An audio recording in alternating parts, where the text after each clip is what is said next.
as someone who has presented programs to BCN multiple times over the years, or perhaps he is your personal oncologist. Dr. Saif Soniwala, Medical Director of Roswell Park Hematology Oncology Northtowns, which is part of the Roswell Park Care Network, will be speaking about new treatments and therapies in breast cancer. And there have been many over the last 2 years. He is board certified in internal medicine and oncology and a member of the American Medical Association, the American Society of Clinical Oncology, and the Erie County Medical Society. Dr. Soniwala received his MD from Dow Medical College in Karachi, Pakistan in 1987. And that year he began his residency in internal medicine at Aga Khan University Hospital in Karachi. In 1991, he began a residency in internal medicine at St. Luke's Hospital in St. Louis. And in 1994, he began a fellowship in medical oncology at Roswell. Although Dr. Soniwala initially treated all types of malignancies, when he moved back to Buffalo in 1998, he started to work with a breast surgeon, probably one that many of you have had, Dr. Bauer, I'm assuming. And as he saw more and more breast cancer patients, he became more interested in the field and eventually focused his practice predominantly on treating breast cancer. Dr. Soniwala has said that he finds working with breast cancer patients very fulfilling. And I'm happy to say that he has been my oncologist for the last 17 years.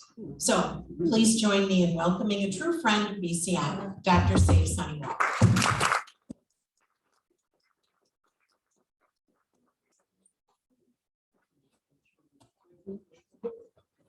Oh, Dr. Soniwala, I forgot about the chat. I'm so sorry. One thing that I forgot to mention, we are also presenting this online, and our online format is a little different this month. Participants will still have the opportunity to ask questions using the chat feature, which we will answer questions at the end. In addition to that, we will have a live Q&A at the end of the presentation. Thank you.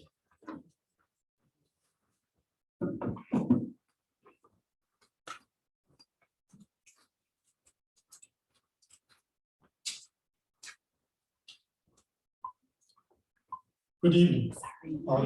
Am I clear to everybody? Perfect. So Amy called me, I would say, a few weeks ago and asked me to talk about what's new in breast cancer treatment.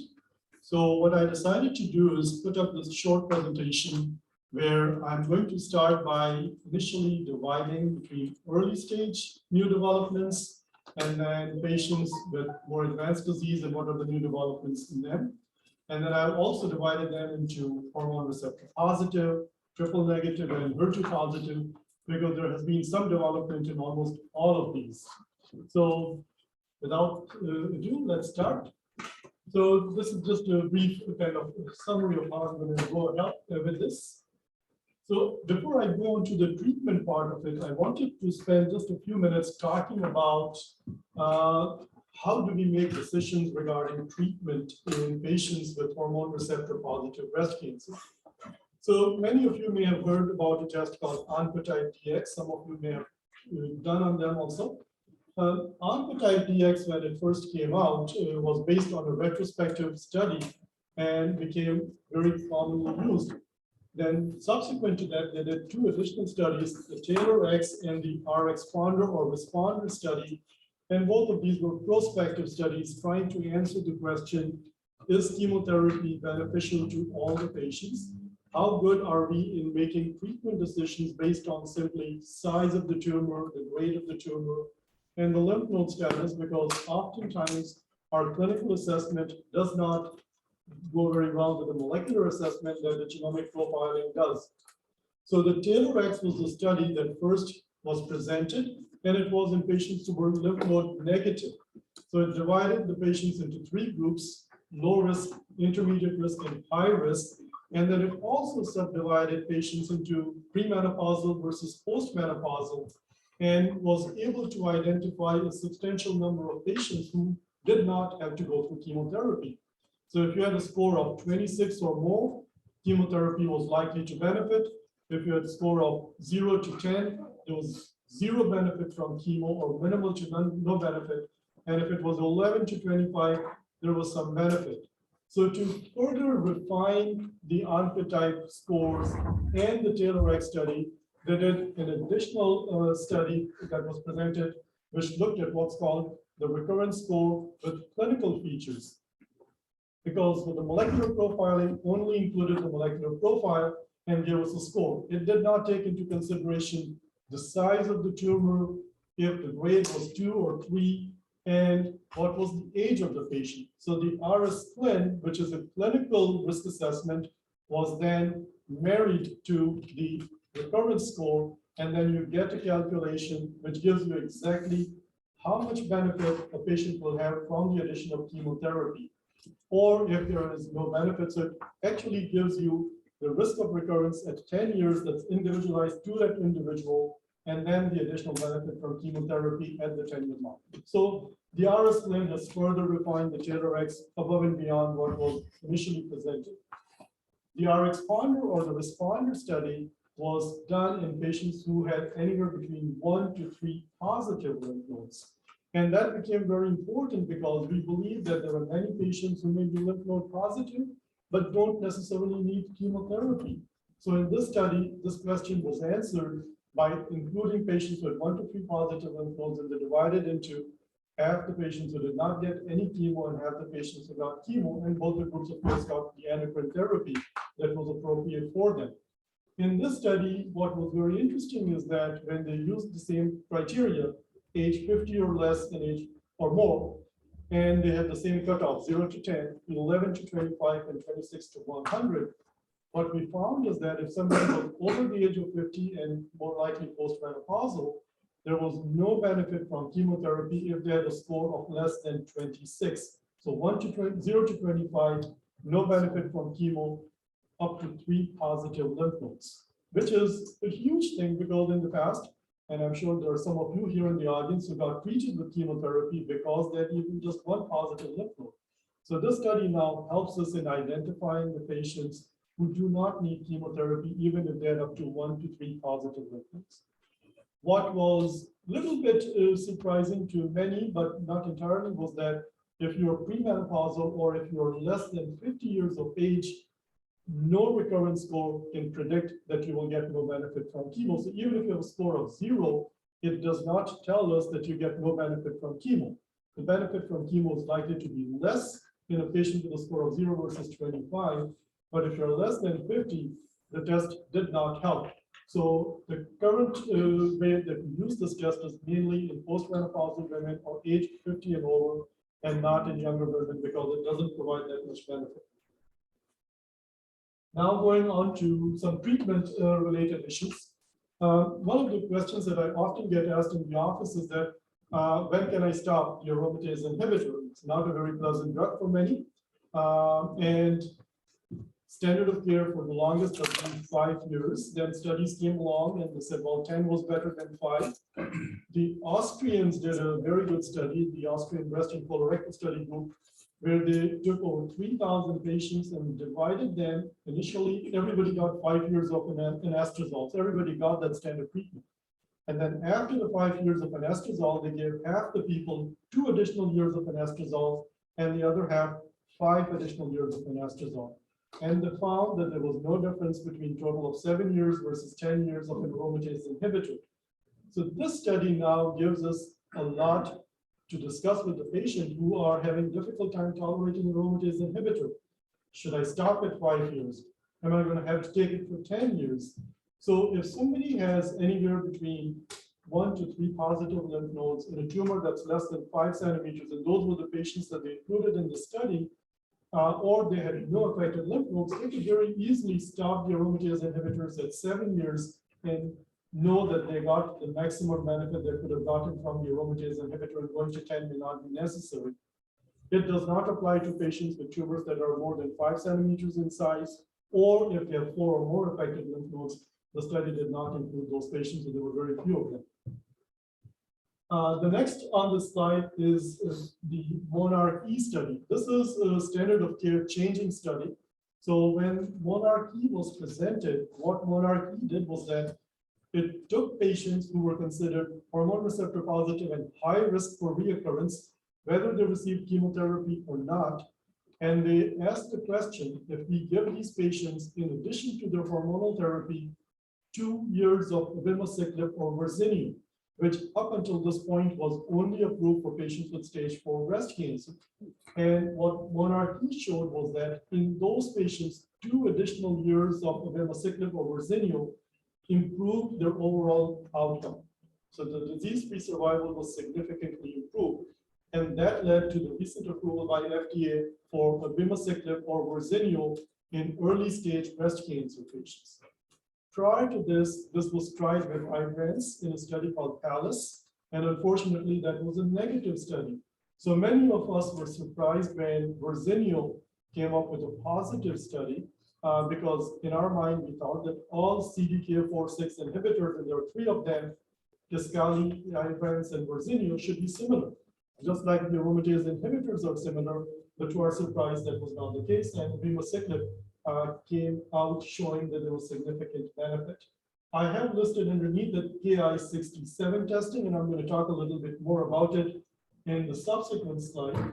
This is just to give people an idea of what were the types of patients that were included in the Monarch-E study. So they included patients who were considered at high risk, which means 4 or more affected lymph nodes, or if they had 1 to 3 affected lymph nodes, the tumors were larger than 5 centimeters in size, or these were grade 3 tumors. So essentially, patients who had high-risk features that were included in the study. And this is just the schema of the study, that half the patients got abemaciclib after their whatever initial therapy that they had decided to be given, and the other half got endocrine therapy without. And the study did allow both men and women, also allowed both premenopausal and postmenopausal patients.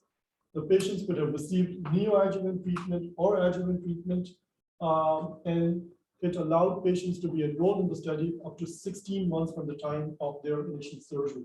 So they're from surgery to randomization. This slide I present because there is a disagreement between the FDA, so to speak, and the practicing community. So the FDA currently has approved abemaciclib only for those patients who meet all the high-risk criteria, and in addition, they should have a Ki-67 of 20% or more. Many of us who practice, we look at that as a very narrow interpretation of the study.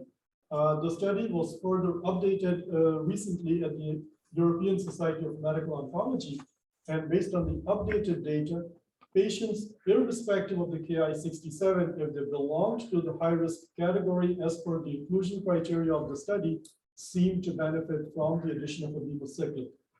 So that's why I presented here, because the ESCO panel, or the American Society of Clinical Oncology panel, came up with their own interpretation and said, well, it should not just be restricted to the group of patients in whom Ki-67 was high. And this is why I present this slide. Ki-67 is not a new marker.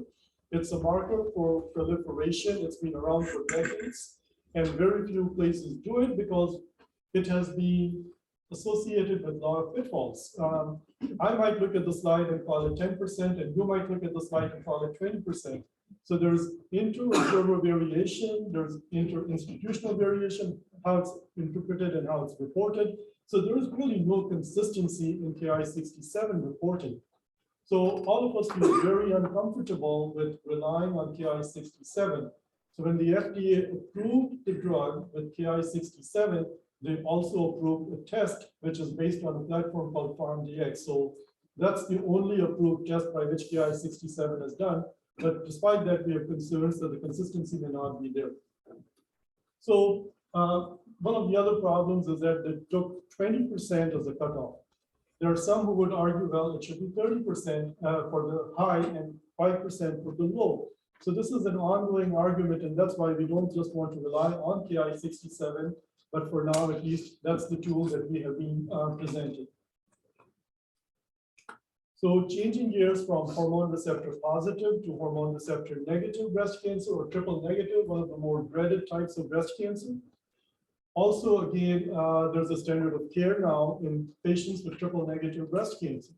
So if somebody gets diagnosed with a triple negative breast cancer today, and if they have a tumor that measures more than 2 centimeters in size or has any positive lymph node, they will now be treated on a study called Keynote 522. This was something that the FDA approved recently, and this includes, in addition to the standard of care drugs, which is adriamycin, cytoxan, and taxane, Keytruda or pembrolizumab, which is an immunotherapy drug. This is the first time an immunotherapy drug has been approved in patients with breast cancer in the early stage, and for good reason. So what Keynote 522 did was that it included patients who were triple negative with the criteria that I just mentioned and divided them into 2 groups. One group got the standard of care treatment, which is adriamycin, cytoxan with a taxane, and the second group got the same treatment, but with the addition of Keytruda or pembrolizumab. And what they found in the study was there was a dramatic increase in complete pathologic response rates.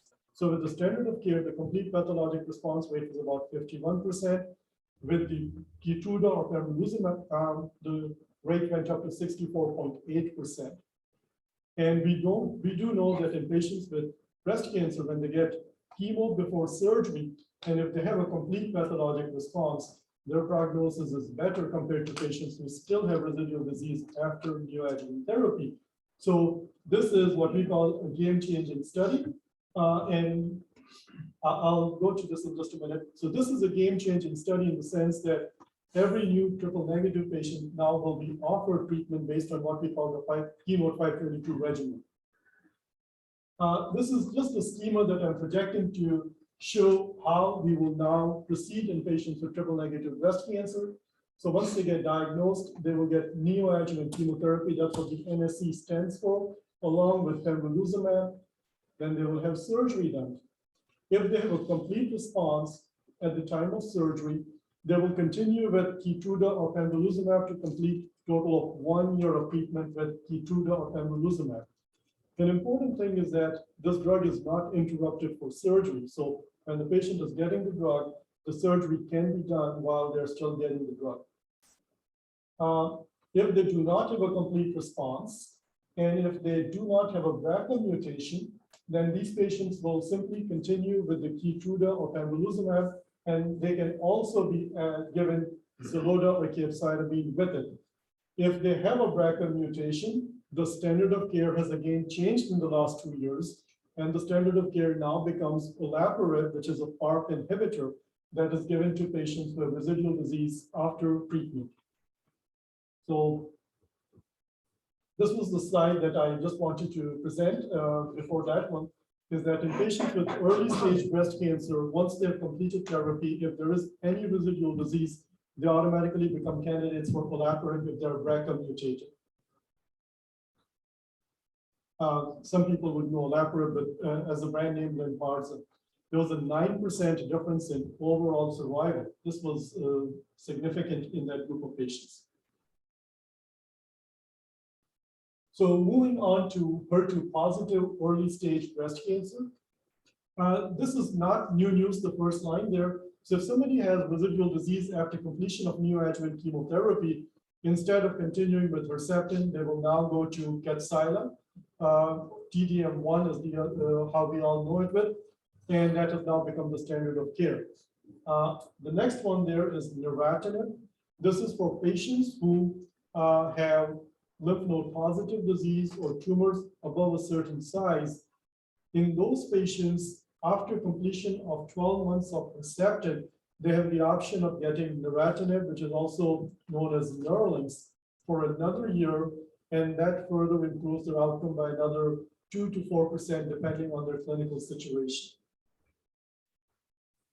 Now, when we move on to advanced breast cancer, we'll do the same thing. We'll start with hormone receptor positive, triple negative, and HER2 positives, and there are new things in all of them. So, hormone receptor positive, stage 4 or advanced breast cancer, one of the more significant development is the development of oral SERDs, as we call them, or serum estrogen receptor downregulators. The current one that is used right now is Faslodex or fulvestrant that has been around for quite some time. It's an intramuscular injection that is given in the buttock one on each side every month. So what they did was that in this study called the Emerald trial, they compared the oral agent, ilocestrant, with Faslodex or fulvestrant, and they found that the oral agent was superior to the intramuscular agent, not only in patients who had not received fulvestrant, but they also found in another study that it was superior even in patients who had received fulvestrant or Faslodex already. So that's pretty significant. So we're all excited about this, and we're expecting that this should get approved sometime this year and will become another option in the treatment for patients with advanced disease. There are other estrogen receptor blockers that are in development and moving along very well. And these are selective estrogen receptor covalent antagonist and the chimera binding targeting proteolysis agent, and they're all coming along as well. This is just a list of some of the oral SERDs that are in development. The one at the top, the ilocestrant, is the one that was reported in the Emerald trial, phase 3. And that's the one that we believe will get approved hopefully soon. The other one, which is enicestrant, is also very close. It's both gone through phase 2 and is currently in phase 3 testing, and we should have the results from that one rather soon also. So this will leave us with multiple options in that setting. This is something that was not as much expected by many of us. So when we talk about HER2 positive breast cancer, there are many options of treatment that are available. One of the options that is now used in HER2 positive breast cancers is FAM trastuzumab deruxtecan, and the easier name is Enhertu. So we've been using this in patients with advanced stage HER2 positive breast cancers. That drug was also investigated in what we call HER2 low patients. HER2 low means that the HER2 was reported as 1+, which is considered negative, or 2+, but they tested negative on the ISH or FISH, meaning that they were negative for HER2 as far as our treatment with HER2-directed therapy is concerned. But they were not entirely negative. There was some positivity in the cells, and that's why the pathologist reported it as 1+ or 2+. In these patients, when they did the study with Enhertu, what they found was that there was actually a response in those patients. And these patients could be estrogen receptor positive or estrogen receptor negative. It did not matter. And what the conclusion was that this antibody drug conjugate actually was causing what we call a bystander effect, meaning that the drug gets to the target, and even though the target for HER2 is not there, but it does damage to the cells around it. So it causes cell death to the bystanding cells, meaning that it takes advantage of the delivery mechanism to get there and then takes advantage of the bystander's effect. So this is what the study was, the Destiny Breast 04, and it showed that in those HER2 low positive patients, there was both progression-free survival and overall survival advantage, which was beyond what everybody expected. So this is something that is likely to move along very fast. Now, we all have questions as to how common is the situation, how many patients might benefit from it. And this gives you a sense of what we are looking at. It's a substantial number of patients. So these are patients, we've taken out the HER2 positive population from them. So the ones that are HER2 negative population, hormone receptor positive, 63% of the ones who are not HER2 positive are considered HER2 low. So these patients become eligible for that treatment. And in the triple negative, 34% are HER2 low. So these are large percentages of patients who will benefit from a treatment like that, that will take advantage of the bystander effect. And there are many such drugs in development, and we'll talk about it in some of the subsequent slides. So these are the other antibody drug conjugates. The one that is already available in clinical practice is sacituzumab govitecan. It's also called Trodelvy. That's the brand name, and that's already approved. But there are many more that are in early phases and advanced phases of studies. So how would we approach somebody with triple negative breast cancer? How do we personalize treatments in these patients? So I've divided this into first line, second line, third line. And as you can see that in first line setting, the first thing that we will now do in any triple negative patient is to test for what we call PD-L1. If somebody is PD-L1 positive, they already become a candidate for Keytruda or pembrolizumab. If they are PD-L1 negative, then there are other regimens. So the first line therapy in PD-L1 positive patients would be Keytruda or pembrolizumab, and there will be a chemotherapy partner with either a combination of a platinum compound and gemcitabine or a taxane. Anyone could be partnered with it. Upon progression, they can go to second line sacituzumab govitecan, or third line if something else was chosen for the second line. If somebody is PD-L1 negative, they can start with a taxane like Taxol or one of the other taxanes, and then move on second line to any of the chemotherapy drugs, or even the sacituzumab govitecan can be an option. Anybody who may be BRCA mutated, BRCA1 or BRCA2, they have the option of olaparib or talazoparib. Both of these are PARP inhibitors, and they can be used either in first line, second line, or third line setting. And as these patients are starting their treatment, additional molecular testing is being done on them. And some of you may have heard about Foundation 1 testing. And what the Foundation 1 testing does is that it tests for several hundred molecular markers in the tumor tissue. And some of them become useful in identifying the next line of therapy. One of them being high tumor mutation burden, where they become eligible for pembrolizumab, even if they are PD-L1 negative. And I'll talk about some of the other targets on one of the subsequent slides. And then we talk about the potential future strategies, which is, as we discussed earlier, in the HER2 low population, and HER2 or trastuzumab deruxtecan is one of the options, and some of the other drugs that are coming along. So the HER2 positive patient population, this has been one of the most satisfying group of patients to treat, because we see such great responses in these patients. And not only you see great responses, these are durable responses, to the degree that there are a couple of drugs on this list that I have not yet needed to use on anybody, that you start on the first line therapy with a taxane, Herceptin, and Perjeta, and you get median duration of response that lasts over 5 years. So you look at patients like those, and they continue on the first line therapy for years on. There has been a standard of care change again here. In the second line setting, normally we would have used Kadcyla, but Enhertu showed data that showed that it was superior to Kadcyla, and now Enhertu has replaced Kadcyla as second line therapy. And when it comes to third line therapy, we have a combination of 2 pills and Herceptin. So tucatinib and capecitabine are both oral agents, and Herceptin is there, but Kadcyla could be used as third line or subsequent line. Margetuximab is an antibody that I have not yet had the need to use it, fortunately, because many of our patients have still been responding to the earlier options that are there. I have not yet needed to use neratinib in the advanced setting. I have many patients who are on neratinib in the early stage setting, where they take it for a year, and I have not used lapatinib in many years.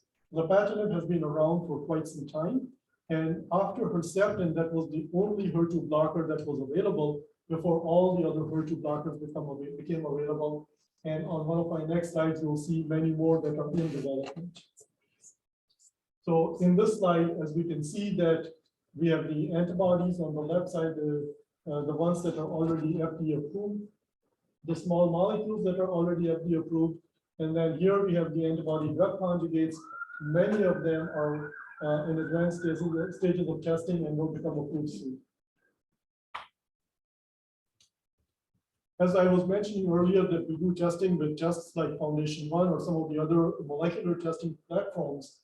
What we learn from them are actionable genomic mutations, meaning that are there any mutations on the cancer cells that would allow us to pick treatment for an individual patient, further personalizing the treatment. And as you can see in patients who have HER2 amplified, we already have a bunch of drugs that we talked about.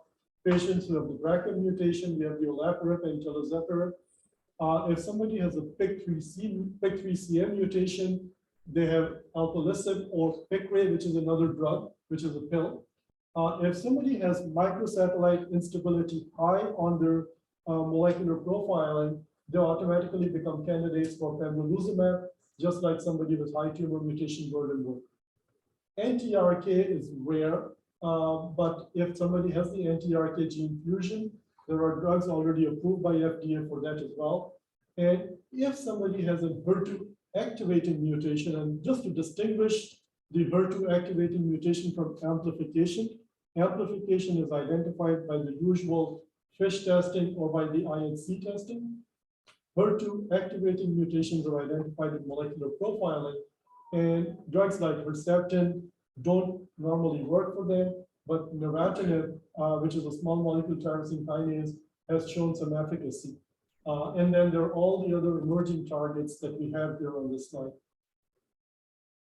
Before I end, I wanted to talk about breast cancer prevention. We talked about the early stage, the advanced stage. Breast cancer prevention, we have drugs like tamoxifen, anastrozole, exemestane. All of these are not an easy drug for somebody to take if they're taking it for prevention. If you don't have a problem, you don't want to take a drug that can cause you a problem. And that's why the prevention strategy has not really worked as well as one would have hoped it would have worked. The Italians, always thinking outside the box, did a very smart study, and they decided to take tamoxifen, which for the longest time, we only used it 20 milligrams daily for 5 years, because that's the way the earlier studies were done. And in the last 50 years, we have not changed them. So the Italians decided that, well, why don't we try a different approach and see if we can do a low dose tamoxifen study for a shorter duration of time. So they decided on a 5 milligram daily for 3 years. The problem is that tamoxifen does not come in a 5 milligram pill, and nobody has an interest in making it because there's no money to be made. So the pharmaceutical industry will not make one. So the Italians, again, thinking outside the box, said, well, we'll give the 10 milligram pill that's available every other day and do it for 3 years. So they gave tamoxifen 10 milligrams every other day to half the patients, and the other half, they did not give anything. They just gave a placebo. And when they looked at their data, they showed that the magnitude of risk reduction was similar to 20 milligrams daily for 5 years. And the toxicity profile was actually better than the placebo. So the patients in the placebo arm had more complaints than the patients who actually were taking tamoxifen. So now this is an option. It is pretty much accepted by most of us. We still normally would say, because the study was a smaller study, it had about 1,200 some patients in it. And I wish that they would have had the third arm, which would have been the 20 milligram daily for 3 years arm maybe. And that would have put this question to rest permanently. But if I have a patient where I'm giving them 20 milligrams daily and they come and complain to me that I don't think I can take it, I would have no hesitation in saying, well, let's stop that and go to 10 milligrams every other day for 3 years and we're done. So we've seen a lot more acceptance of the low dose tamoxifen because of how well it is tolerated. So if somebody has DCIS, LCIS, atypia, they're more willing to consider something that's not going to make them into a patient when they're not. So I will end at that and take any questions. So, does anybody here have anything? A lot of information today. It has been. I mean, as I was saying, that the last 2 years, even despite COVID, one of the challenges was that the clinical trials were not able to recruit as many patients because of the obvious limitations. But a lot of this that was already going on did continue to result, and we are seeing the fruits of that. Nancy has a question. Explain that bystander effect again. So, some like Herceptin, when it gets to the target, it binds to the target and kills the cells that are HER2 positive. So drugs like trastuzumab deruxtecan, what they do is that they don't have a HER2 amplified target or HER2 plus target, but they're still able to get to those HER2 low areas. And once they get to those areas, there are cancer cells there that may be low in HER2, and they also get affected by them. Very good. So the standard of care that you were talking about for the chemo in general was adriamycin, Cytoxan, and taxane. Yes. Are there currently drug studies that would replace those? Because it seems like those have been around for 20 years, standard of care. And you're right, up until now, no. So what is new in oncology is that we're trying to do what's called de-escalation. What we mean by de-escalation is that we're trying to reduce the intensity of the treatment or the duration of the treatment, yet not compromise the outcome. One of the examples of that was a study done with Taxotere and Cytoxan, and they compared it with a regimen that included Adriamycin, and they found that in many patients, you can actually give them Cytoxan and Taxotere and Cytoxan and still get the same results and not have to give an anthracycline-based regimen. So that was de-escalation that worked. But when it comes to triple negative breast cancers, we are still limited as to what our options are. So there, the anthracyclines still remain an important part of the patient's treatment strategy, especially if the tumors are larger or lymph node positive disease. If these are smaller tumors, which we call T1C lesions or up to 2 centimeters, Taxotere Cytoxan can still be considered an acceptable option for them. In the HER2 positive patient population, it's very uncommon now to use an anthracycline-based regimen. Most of these patients have now transitioned to Taxotere, carboplatin, Herceptin with or without Perjeta regimen, so the anthracyclines are out of that. But when it comes to the triple negatives, we are not there yet. But hopefully, as these newer drugs come out and new targets get identified, we may be able to de-escalate that as well. I have a question. Is it more typical for chemotherapy now to be given before surgery in most instances? More common. Yeah. And the reason behind that is that what we learn from chemotherapy given before surgery is, does the patient have residual disease or not? So if the patient has a complete response, even in those patients where we may have prognosticated that their prognosis may be, let's say, higher risk of recurrence, a complete pathologic response may indicate that they may have a better outcome.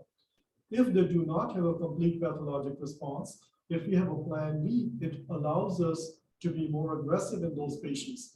And we now have a plan B in all 3 main types of breast cancers. So in triple negatives, we have capecitabine based on the Japanese study CREATE-X, and we also have olaparib if they were to be BRCA mutated.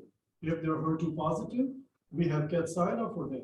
If they're hormone receptor positive, we have Verzenio or ribociclib, in addition to other aggressive means of manipulation.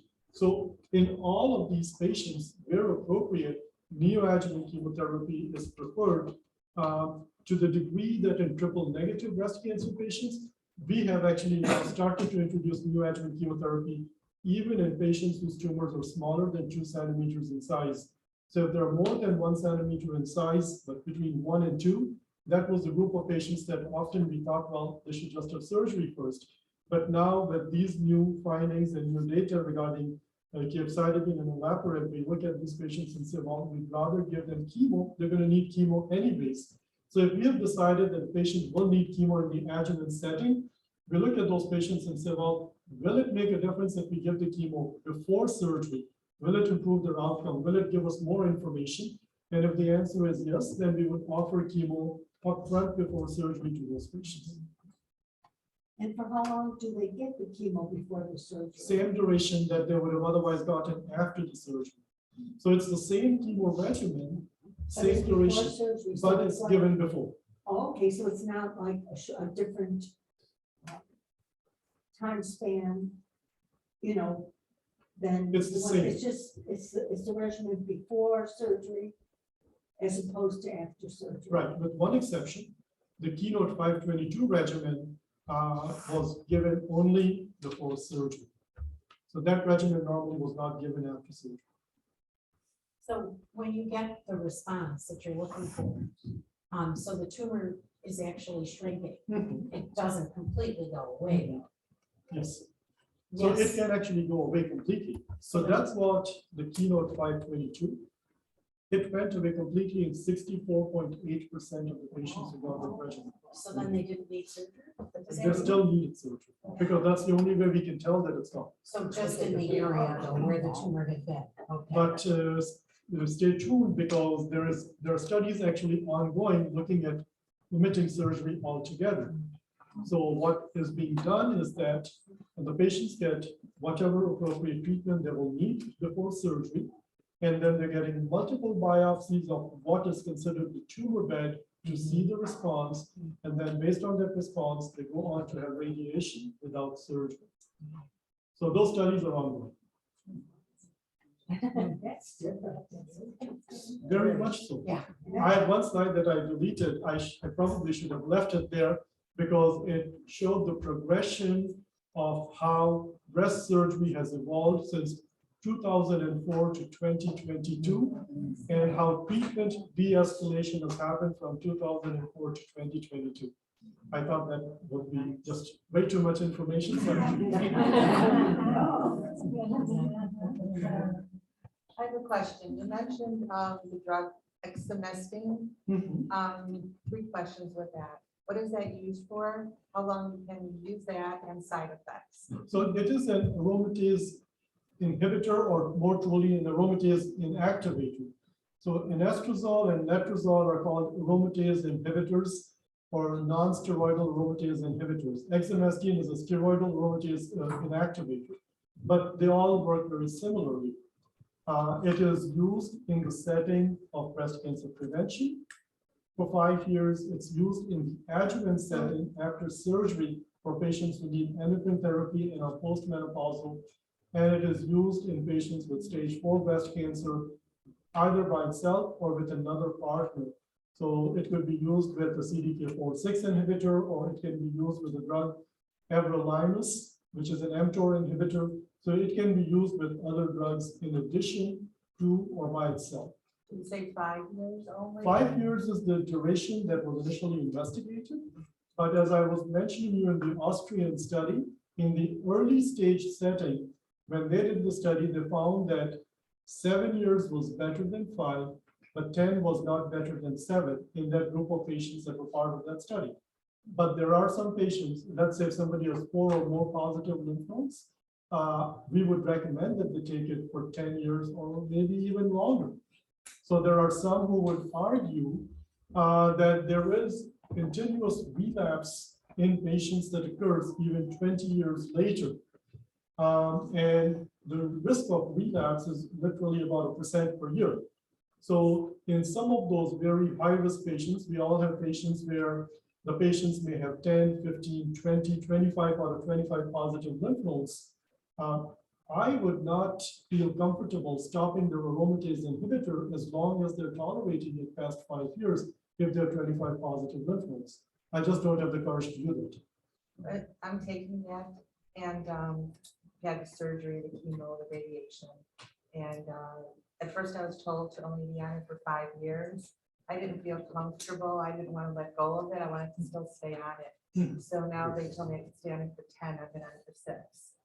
And so I was just wondering, because I feel more safer that I'm taking And that. if your disease is of the risk that you needed chemotherapy, Yeah. that means that your oncologist felt that you had disease that had high enough risk to need chemotherapy. I don't think 10 years is unreasonable. So again, all of these decisions should be made based on individual circumstances. There are patients who suffer from the aromatase inhibitors. Every day is a struggle for them. And to tell that patient that for another 1 to 2%, if you take it for another 2 years or 5 years, it's very hard. Right. I was on a tamoxifen, and then there's another one that started with A. And anastrozole, and I had problems with all of them. So this was the last one they put me on, and I still have a lot of some issues, but I weigh it out, and Yep. I'd rather stay on. And that's the exact, what you said is very true. So every time we have a discussion with patients after 5 years of therapy, we look at the patients and say, well, would you benefit by being on extended endocrine therapy, meaning 7 years or 10 years? And what would be the magnitude of benefit? And if I were to tell the patient, well, you might get another, so let's say somebody has a bilateral mastectomy done. In that patient, the magnitude of benefit may be no more than 1 to 2%. And the patient says, well, I have every side effect that's listed on the printout. I just can't see myself taking it for another 2 years. I'm counting my days till 5 years. It's very hard to put that patient on another 2 years or 5 years of an aromatase inhibitor. But again, patients with higher risk disease, they may, especially if they're tolerating it, may be more willing to put up with the side effects. But the Austrian study clearly showed that in patients who did not have that particular high risk, 10 years of therapy was associated with increased risk of fractures and bone density loss. So you have to really weigh the downsides of extended endocrine therapy with the toxicity that it comes with and the benefits. So you have to really weigh the pros and cons of it. That's what And it I has do. to be an individual decision. And they do the bone scans and all that for me too, and I have some issues and that.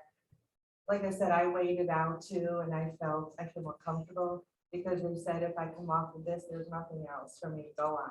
And I didn't feel comfortable with that at all. Right. And your oncologist knows your circumstance better, so Yeah, it makes sense. okay, but did you ever, like, the risks are just basically with the bones and stuff? The like main that? risks are bone density loss. That's the more kind of concerning risk. There are some patients who have problems with their cholesterol, their problems with blood pressure. Indirectly, they can increase coronary artery disease risk if somebody has high blood pressure or high cholesterol because of that. So those are some of the other factors that need to be considered. Okay, thank you. With reoccurrences, is it very common to have a different pathology? Not common, but possible. So somebody may start out with hormone receptor positive breast cancer, and at the time of metastatic disease, if that's what you're referring to, so they develop metastasis somewhere else in the body, they could have hormone receptor negative disease. So the hormone receptor positivity may get lost during the time that they were on endocrine therapy. Why does that happen? One of the reasons that has been theorized is that the hormone receptor positive disease was responding to the endocrine therapy, but the hormone receptor negative clone that may have been there because of tumor heterogeneity may not have responded because it was not expected to respond, and that may have metastasized. We sometimes see this also in HER2 positive breast cancer patients, where the original cancer may be HER2 negative and the site of metastasis may be HER2 positive. It happens in less than 10% of the cases, or vice versa, the original cancer may be HER2 negative and the recurrence may be positive. So these things are uncommon, but they can happen. Thank you for sharing some of the treatments for advanced metastatic disease. I'm curious, because you shared treatments that are like used initially for patients that have progressed and are on Taxol. What treatments are becoming available in the future after Taxol? So Taxol normally is used very early on in the treatment of metastatic breast cancer. So when somebody gets diagnosed, and if they are hormone receptor positive, they will first exhaust all the hormone endocrine therapy options, and then they would go on to a drug like Taxol, then they would go on to a drug like capecitabine, either or first or second line. And then beyond that, there are drugs like Ribulin, Navalbine, Gemcitabine, Doxil, Abraxane. So there are many of these options are there. There are some clinical trial options that also become available to them after the first couple of lines of therapy have been exhausted. So there are many lines of therapy. It depends on the individual circumstance. Trodelvy or sacituzumab is also one of the options, more effective in triple negative, but there are ongoing studies in estrogen receptor positive breast cancer patients where it's also showing some promise. So based on all those new things, has the actual survival length of time for metastatic patients increased a lot over the Very past much. 10, 20 years? Very much so.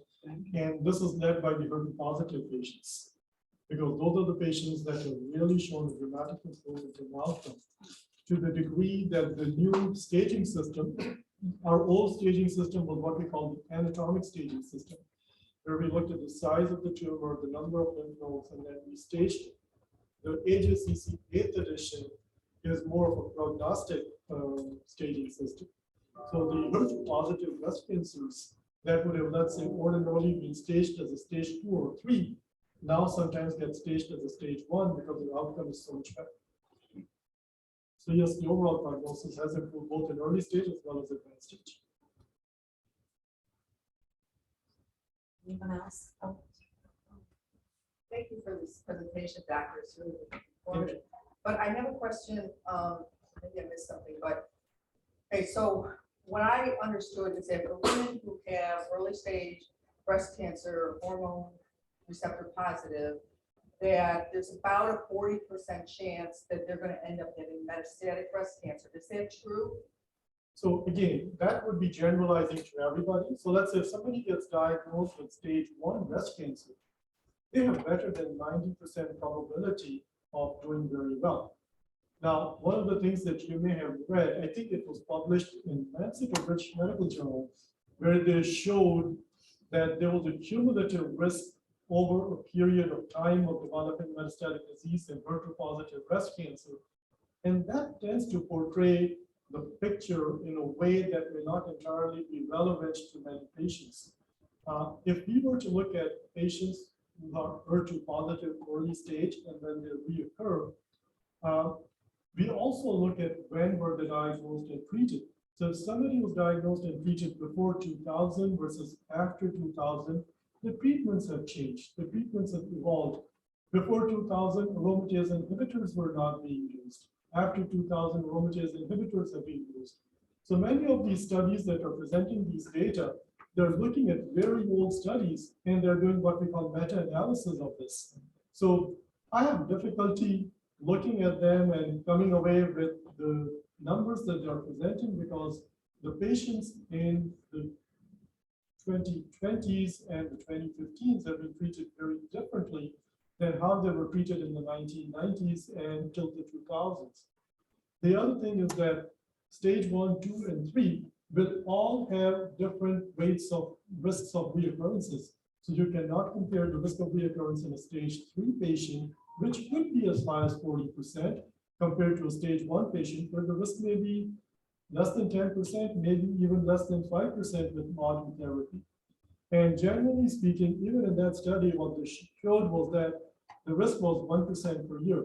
So just over a 15-year period, one can add it up and say, well, it's a 15% risk, but that's not true for every individual. It depends on the stage of the disease. Thank you. Yeah, that study was kind of very negative in that way. Many people looked at it and got scared.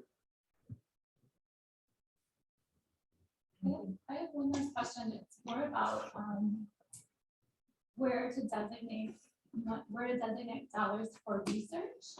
As an oncologist, do you feel it's more beneficial to have the research focus on prevention or focus more on cure for metastatic disease? Good question with a difficult answer because I believe that prevention is where the focus should be. But at the same time, we have a very large patient population that's living with breast cancer. And that's how the resources get allocated. So fortunately, breast cancer does get significantly more resources compared to many other cancers. And there's a lot of research that is ongoing, both in prevention as well as treatment.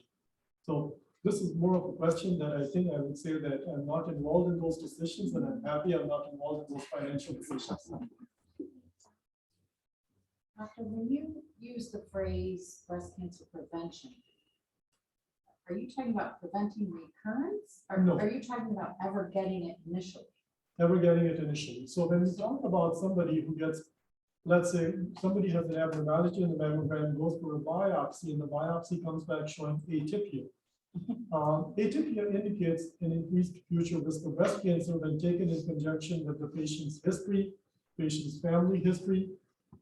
In that regard, we can estimate the patient's risk of developing a breast cancer in the future compared to the baseline population that does not have atypia. And if the risk is high enough in that patient, we would offer prevention with a drug like tamoxifen or an aromatase inhibitor. And the goal is to prevent breast cancer from occurring in the first place. So that's what we mean by prevention. Rob? There's no questions have come in from the webinar. Okay. So does anybody else have any questions? I just want to thank you, Dr. Soniwala, for keeping me alive for 10 years.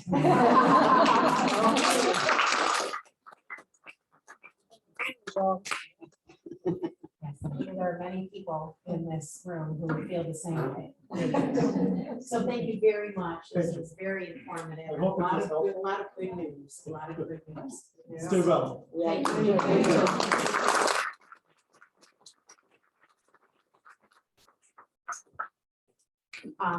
I just will add a couple of announcements. I know Dr. Soniwala has to leave, so can everybody hear me okay? Okay, we'll skip this. I just wanted to talk about our two remaining upcoming education presentations. Next month, on May 10th, we will have, that will be devoted to awareness and recognition of metastatic breast cancer. And what's important for every breast cancer survivor to know. There was a little bit with what Dr. Soniwala said. It could be as high as 40% that, or as low as less than 10% of people who have had breast cancer who end up with metastatic disease. But our focus will be on learning more about that next month and what to look for. Our speaker is not 100% lined up, but will be in the next couple of weeks. On June 14th, our speaker will be Laura Fisher from Winsong Radiology on the topic of the role of genetics and genetic counseling in breast cancer and what it means to be a breast cancer previvor. And then we'll take a break for a couple of months for our education presentations, and we'll resume possibly in September, but definitely in October. And I already mentioned the things that will be coming up in the next, other things that will be coming up in the next couple of months. There's a golf tournament coming up in the summer and some other things. Just again, watch the newsletter. If you are not currently a member or are not currently on our email list, if you would stop at the registration table on the way out and give them your contact information. I spoke with somebody tonight who saw this on Facebook but is not a member, so you can be added to our email list. We don't send out a lot of emails in case you don't know that, so we won't fill your inbox, and we send out very little in the regular mail as well. Other than that, does anybody have any questions or comments about BCN? Okay, then we will be having support group tonight, Judy, if anybody would like to stay for that, our peer-led support group meeting. Great, well, thank you all so much for coming. It's a pleasure to be able to drive home. It's sunny, and it's wonderful to see you all again. Have a safe ride home. You better look at it. Yes, I just.